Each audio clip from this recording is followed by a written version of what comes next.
महाराष्ट्राची सगळ्यात लाडकी जोडी इथे कॅन्डिड गप्पाच्या निमित्ताने त्यांची जोडी म्हणून डेब्यू म्हणून पहिल्यांदा आणि मी तर पहिल्यांदा आणि याचा वेब डेब्यूच आहे त्याचा उमेशचा. कसं वाटतंय वेबवर येऊन उमेश? वेब डेब्यू का म्हणजे तुझं कधी काही आलं नाहीये? असं तोच मला म्हणाला. हो नाही खरं नाही झालंय त्याचं. खरं घाबरू नकोस तुला ते काय बट एनिवे प्रिया तुझा गच्ची नावाचा चित्रपट येतोय तर how is it been? Experience कसा होता? अभय महाजन बरोबर तू आहेस तर अभय महाजन बरोबर तुझा काय एक्सपिरियन्स होता? मला काय मज्जा येते माहितीये ना, खरं वेबची राणी आणि वेबचा राजा एका बरोबर काम केलंय आणि दुसरी बरोबर बसले. सो छान होता एक्सपिरियन्स. मी ॲक्च्युली त्याला अजिबातच ओळखत नव्हते आधी. मला जेव्हा असं कळलं की अभय नाटक कंपनीच्या ग्रुपमधला आहे तेव्हा म्हटलं अच्छा अच्छा ओके मग ठीक आहे. तरी आणि ॲक्च्युली गच्ची करण्याचं इंटेन्शनच हे होतं की मला नव्या टीम बरोबर काम करायचं होतं. So the first reason why I said yes to the film was की सगळी अनोळखी लोक आहेत आणि मला अनोळखी लोकांबरोबरच काम करायचं आहे. सो पण दिस इज इंटरेस्टिंग कारण की म्हणजे how do you deal with new people in terms of को ॲक्टर्स? हां की आपल्याला कोणीच ओळखीचं नसतं. म्हणजे हा प्रश्न खरं तर तुम्हा दोघांसाठी आहे की अनोळखी लोकांबरोबर आपल्याला एक केमिस्ट्री डेव्हलप करावी लागते. मग how do you deal with that? I am very famous for being Babli on sets आणि मी ॲज अ पर्सन मी खूप बडबडते आणि मी खूप तशीच आहे. त्यामुळे मला मैत्री करायला वेळ नाही लागत खरं तर लोकांशी. सो मी मैत्री माझी पटकन झाली होती माझ्या बाजूनी. मला असं दिसलं की नचिकेत आणि अभयनी थोडा वेळ घेतला कारण ते जरा घाबरत होते की काही एक उगाच फालतू काहीतरी सेलिब्रिटी स्टेटस माझं असेल असं त्यांनीच गृहीत धरलं होतं. So I am sure both of them टूक टाईम. दोघांनी वेळ घेतला हिच्याशी कसं बोलायचं काय कसं वागायचं.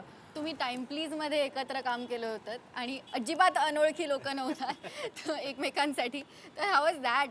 How was it to work with time please? आम्ही 2 वर्ष खूप एकत्र काम केलं एकमेकांबरोबर आणि मग आम्ही टाइम प्लीज नंतर खूप मोठी टाइम प्लीज घेतली जी अजूनही घेतलीच आहे. सो तेव्हा आम्ही ठरवलं की आपण खूप एकत्र काम करतो तर ते शिक्का नको बसायला की यार हेच दोघं एकत्र काम करतात. आता जर प्रियाला घ्यायचं असेल तर उमेशला घ्यायला लागतं किंवा उमेशला घ्यायचं असेल तर प्रियाला घ्यायला लागतं असं लोकांना वाटू नये यासाठी आम्ही ठरवलं की आता आपण त्यानंतर लगेच काही ऑफर्स आल्या होत्या पण आम्ही म्हटलं नाही आता आपण एकत्र नको काम करूया. आता करायचं आहे पण आणि आता आम्ही सांगतोय आम्हाला करायचं कोणी चांगलं स्क्रिप्टच देत नाहीये. It's always a give and take ना प्रोसेस. ती कधी तुम्ही काही डिलिव्हर करत नसता. तुम्हाला जेवढं मिळतं त्याच्यावरती तुम्ही रिॲक्ट करत असता वेन यू ॲक्ट. सो मला वाटतं की त्यामुळे त्याच्याबरोबर काम करायला जास्त मज्जा येते. तुला काहीच म्हणायचं मी मला भीती वाटते. नाही खूप चांगलं बोलले नाही खरंच ती म्हणाली त्याच्यापेक्षा वेगळं माझं मत नाही आहे. सो मोस्ट कम्फर्टेबल आम्ही असतो एकत्र काम करताना. म्हणजे नाटकात सुद्धा अनेकदा मजेत एकदा हिने सांगितलं तेव्हाच माझ्या लक्षात आलं की अनेक जे पर्सनल राग आणि रुसवे आणि फुगवे असतात ते आम्ही स्टेजवर पण काढलेले आहेत. म्हणजे स्टेजवर काम करता करता अशा काही एक्सप्रेशन्स देऊन जे आधी खूप कडाक्याचं भांडण झालेलं आहे बाहेर काही कारणांवरनं आणि एंट्री घ्यायला लागलेली आहे आणि एंट्री घेतल्यानंतर एखादी अशी खूण केली एखादं काहीतरी केलं की ते सगळं निवडून आम्ही जे एक्झिट करतो ते आम्ही छान एकत्र असतो. मला ना ॲक्च्युली ह्या निमित्ताने एक सांगायचं आहे. गच्चीमध्ये एक सीन शूट करताना मग कम्फर्टच्या दृष्टीने नाही पण मी जे म्हणते की अभय थोडा बहुतेक बिचकत होता लाजत होता का काय मला माहिती नाही. त्याच्यात एक सीन त्या सीनमध्ये एक शॉट आहे जिकडे त्याला मला जोरात कानफडत मारायची. तो काय केलं मारतच नव्हता. तुझा दरारा तो बिचारा तो सतत मी ना असं करतो मी इकडून येतो मग तू कर वळ सगळं कर पण मी मारणार नाही. तर नचिकेत खूप एकदम एका पॉईंटला पॅनिक झाला कारण तो वन शॉट होता अख्खा सिक्वेन्स आणि आमची खूप हातापाई होती त्या सिक्वेन्समध्ये. सो नचिकेत म्हटलं अभय मार. मी म्हटलं अभय मार मला काही प्रॉब्लेम नाही मार. फायनली एका टेकमध्ये त्यांनी मारली. पण हॅविंग सेड दॅट मला असाही किस्सा माहितीये टाइम प्लीजचा when you guys had to kiss on screen. तर इतकी कम्फर्ट लेवल असताना त्याबद्दल म्हणजे how did you deal with that scene? That's because I am very shy. म्हणजे एका वाक्यात 2 स्टेटमेंट्स केलीस तू. I am very shy. I am वरती इतका स्ट्रेस होता की ही इज नॉट.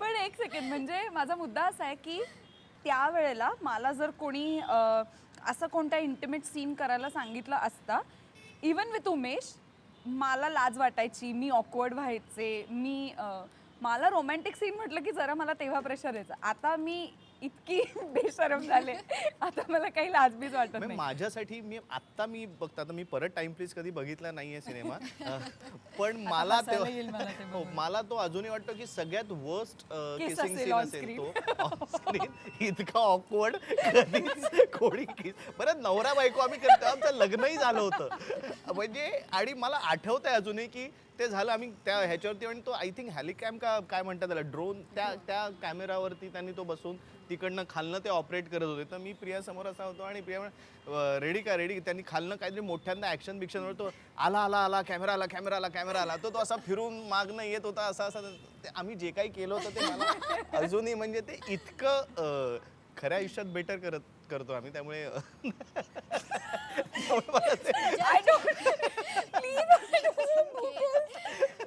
अच्छा, याचा वेबवरचा पहिलाच आहे. वेबला काही कट लागत नाही, सेन्सर लागत नाही, म्हणजे काही सगळं बोलायचं असं नाहीये. अच्छा, ओके, सॉरी. अरे ते no, this is great. I love it. हा जो काय कम्फर्ट लेवल उमेशने इकडे दाखवला. मुद्दा होता की मला अजिबात आवडलेलं नाहीये ते जे काही आहे. टाइम प्लीज नंतर आता 5 वर्ष झाली तुम्ही म्हणालात. 4 वर्ष झाली. आता 5 वर्ष होतील स्पेसिफिकली 5 वर्ष होतील.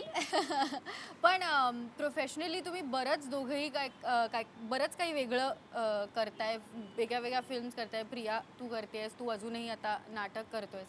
तर काय फिल्म पण करतो, ये रे पैसा येते माहिती. एक थोडंसं प्रमोशन होतं. दिस इज ग्रेट. सॉरी प्लीज, काही एडिट होत नाही याच्यात असं मला कळलेलं आहे. सो ये रे पैसा लवकरच येते फिल्म. हां, नाटक डोंट वरी बी हॅपी पण आहेच. त्याचे 250 प्रयोग होत आहेत. सो लवकरच ते. हां, सॉरी. रेडी. पण म्हणजेच आता गेल्या 5 वर्षात बरंच काही बदललंय प्रोफेशनली सुद्धा, आय एम शुअर पर्सनली सुद्धा, लग्न झाल्यानंतर वगैरे. तर काय नवीन गोष्टी घडल्यात आणि how would you look back to your 5 years that went by? मी जर लग्न केलं नसतं तर मी आज जे करिअर करते तसं करिअर माझं नसतं. I am happy that I got married and I am happy की माझ्या लग्नामुळे माझं करिअर आज असं आहे. सो आमचं अंडरस्टँडिंग, आमचं रिलेशनशिप हे खूप जास्त मॅच्युअर होत गेलं ओव्हर द इयर्स दॅन कोणते कॉम्प्लेक्स इनसिक्युरिटीज बिल्ड होणं किंवा तुझं हे झालं माझं हे झालं, ह्या सगळ्यापेक्षा माझ्या करिअरमुळे इनफॅक्ट आत्ता मी जास्त काम करते तर तो घरी थांबून घर बघतोय. किंवा मधल्या काळामध्ये जेव्हा मला चूझी राहणं गरजेचं होतं त्यावेळेला he gave me that space and he told me to be choosy and he did lot of work. त्यावेळेला उमेशनी तो चार्ज घेतला आणि त्याने खूप काम केलं. सो मला असं वाटतं की हे अंडरस्टँडिंग असणं खूप मॅटर करतं आणि त्याचमुळे तुमची इंडिव्हिज्युअली आणि इंडिपेंडेंटली करिअर शेप अप होऊ शकतात.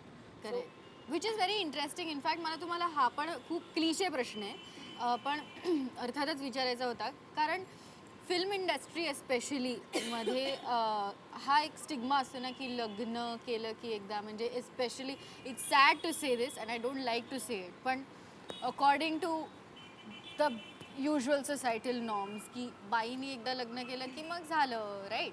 तर तो तुम्हाला कधी did you face that wrath? So I think मला हा स्टिग्मा माझ्यापर्यंत तरी कधीच आलेला नाहीये. मला असं वाटतं सोसायटीलाच येतो स्वतः. खरंच आहे, कारण त्यांनीच तो आता मी develop तुला केलेला त्याची गंमत सांगते. म्हणजे माझं लग्न झाल्यानंतर आमच्या घरी कुरिअर द्यायला एक माणूस आला होता आणि त्यांनी मला कुरिअर दिलं आणि तो म्हणाला हे उमेश कामतांचं आहे. म्हटलं हां बरं द्या. हे म्हणाले तुमचं काय बँकेचं वगैरे काहीतरी होतं, so you need your ID. So मी ते घेतलं कुरिअर आणि ते म्हणाले की तुम्ही, मी म्हटलं प्रिया बापट. म्हणे तुमचं ID दाखवा. म्हटलं ID. तुमचं रिलेशनशिप त्यांच्याशी काय? मी म्हटलं बायको आहे त्यांची.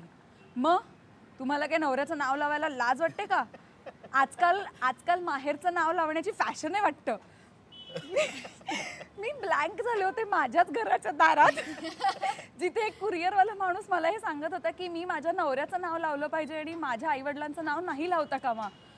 सो मला कळत नाही आपण काय मेंटॅलिटीत राहतो आणि it is irrelevant and it doesn't even matter to me की मी प्रिया बापट आहे, प्रिया शरद बापट आहे का प्रिया स्मिता बापट आहे का नुसती प्रिया आहे का प्रिया कामत आहे. सो माझ्यासाठी तुमचं नाव आडनाव ह्या किंवा माझं लग्न झालं आहे की नाही ह्याच्याहीपेक्षा माझं काम मी काय डिलिव्हर करते whether you like my performance, तुम्हाला काम आवडतं की नाही आवडत इतकंच मॅटर करतं. माझा विचारण्याचा हेतू इतकाच होता की त्याचा तुम्हाला कधी त्रास झालाय का, म्हणजे हॅज इट कम मला पर्सनली झाला, खूप झाला. गच्चीमध्येच डायबिटीज बद्दल तुम्ही बोलताय, मला वाटतं अभयच्या कॅरेक्टरला डायबिटीज असतो. मला असं वाटतं की आत्ता तुम्ही दोघं असे लिटरली हेल्थ कॉन्शियस आयकॉन्स वगैरे आहात. कारण की नाही तुम्ही दोघंही, म्हणजे तो असेलच आय एम शुअर, पण तूही आहेस.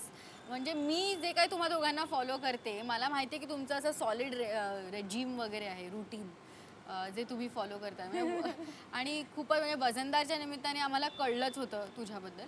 पण आणि मग सडनली तुझे असे आम्हाला फोटोज वगैरे दिसले होते.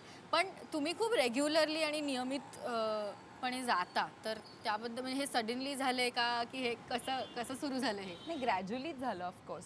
ह्याला फारच व्यायामाची वगैरे आवड होती, मला नव्हती.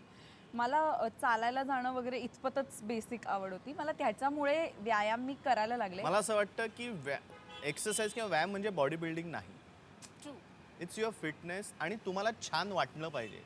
पण त्यांनी ते करायला हवं एवढं नक्की. आणि आपण जी कारणं देतो की नाही यार वेळ नाही मिळत किंवा कारणं नाही मिळत, पण ते त्यांनाच भोगायला नाही. ती आवड म्हणजे ते फक्त व्यायाम नाही तर एखादे स्पोर्ट्स ॲक्टिव्हिटी तरी खेळायला पाहिजे असं मला वाटतं की तुमचं आयुष्य बदलून जातं. सो मी बेसिकली तू जे म्हणते आहेस तो ती गोष्ट केली होती, जे फोटो सेशन केलं होतं ते सुद्धा कदाचित जर मी ते केलं नसतं तर मी डिप्रेशनमध्ये गेलो असतो. कारण मी ते पर्टिक्युलर एका प्रोजेक्टसाठी करत होतो, जे प्रोजेक्ट बंद झालं अचानक. आणि माझ्याकडे हातात दोनच गोष्टी होत्या. एक तर मी आहे तिथे सोडून द्यायचं आणि हवालदिल होऊन शिव्या घालत बसायच्या आणि नशिबावरती हे करत बसायचं. आणि दुसरी गोष्ट मी ते कंटिन्यू करायचं माझ्या स्वतःसाठी, ना की कुठल्या तरी प्रोजेक्टसाठी. आणि मला मगाशी तेच म्हणायचं होतं की आपण डिप्रेशनचा जो बाऊ केला आहे, पण ही फॅक्ट आहे, पण त्याच्यापासून पळण्याची गरज नाही आहे. वेगवेगळ्या कारणाने डिप्रेशन येऊ शकतं. फक्त मुद्दा असा आहे की तुम्ही त्याच्याशी डील केलं पाहिजे. ट्रू. मला असं वाटतं की डिप्रेशन तर म्हणजे आपण म्हणू शकतो इट्स बिकम अ वेव्ह. आणि हे फक्त पिअर प्रेशरमुळे नाही तर बऱ्याच गोष्टी त्याच्याशी निगडीत आहेत. मला गच्चीच्या निमित्ताने आता खरं सांगायचं आहे की जे कॅरेक्टर मी करते या फिल्ममध्ये, कीर्ती शारदा जी, त्यातल्या काही गोष्टी मी आत्ता गुलदस्त्यातच ठेवीन कारण त्या अजून लोकांना माहिती नाही आहे. पण ऑब्व्हियसली लोकांना हे माहिती आहे की ती सुसाईड करायला आली आहे. तिची खूप काही वेगवेगळी कारणं आहेत. पण खरं आपण आत्ता हे सुद्धा आपल्या यंग जनरेशनमध्ये हे खूप बघतो ना, शाळेत 10वी नापास झालेला मुलगा पण जाऊन सुसाईड करतो. सगळ्यांनी फेलियर पाहिलं आहे आपापल्या आयुष्यात. त्याला तुम्ही ओव्हरकम करायला शिकलं पाहिजे. आणि आईवडिलांनी आणि आजूबाजूच्या लोकांनी मुलांना ते शिकवलं पाहिजे की it is okay to be imperfect, it's rather good. मला असं वाटतं की हा खूप महत्त्वाचा मुद्दा आहे. कारण एस्पेशली जेव्हा आपण फ्रीलान्स करत असतो की आपल्याला आज काम आहे उद्या काय आहे माहिती नाही, त्यामुळे अशा सिच्युएशनमध्ये डिप्रेशनमध्ये जाणं खूप मला वाटतं पटकन ते होऊ शकतं आजच्या काळात एस्पेशली. कारण like we said peer pressure.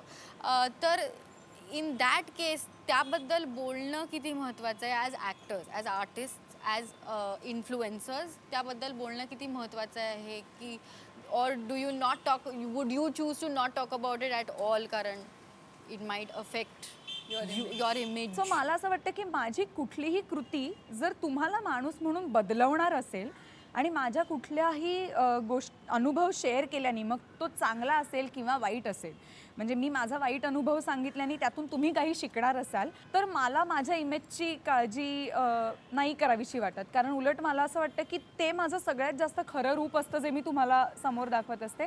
आणि I have never cared about so called image of mind. म्हणजे मला लोक असं म्हणतात आणि लोक तसं म्हणतात ह्याची मी आजपर्यंत कधी काळजी केली नाही आणि मी करणारही नाही.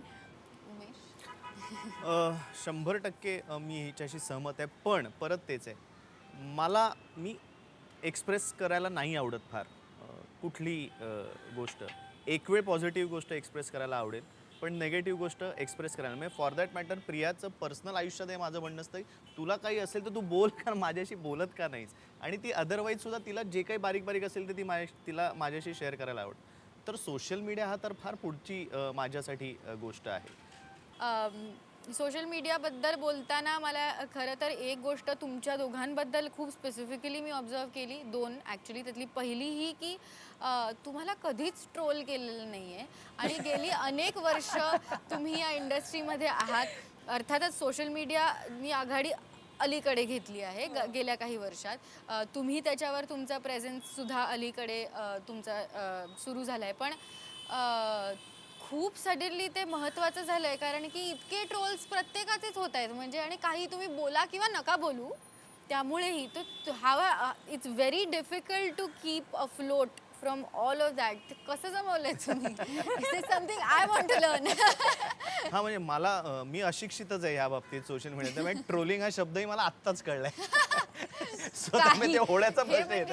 अरे खरंच मी खरंच सांगतो मला अगदी गेल्या 6 महिन्यात वगैरे मला कळलंच मी त्याच्या आत्ताच घडतंय हे की आधीपासून घडत होतं. नाही घडत म्हणजे जसं मी म्हटलं social media actually just has taken off over the last. Trolling आता जास्त व्हायला लागलंय आता बऱ्याच गोष्टी जास्त व्हायला लागल्या. सो मे बी मला खरंच माहित नाही आणि मी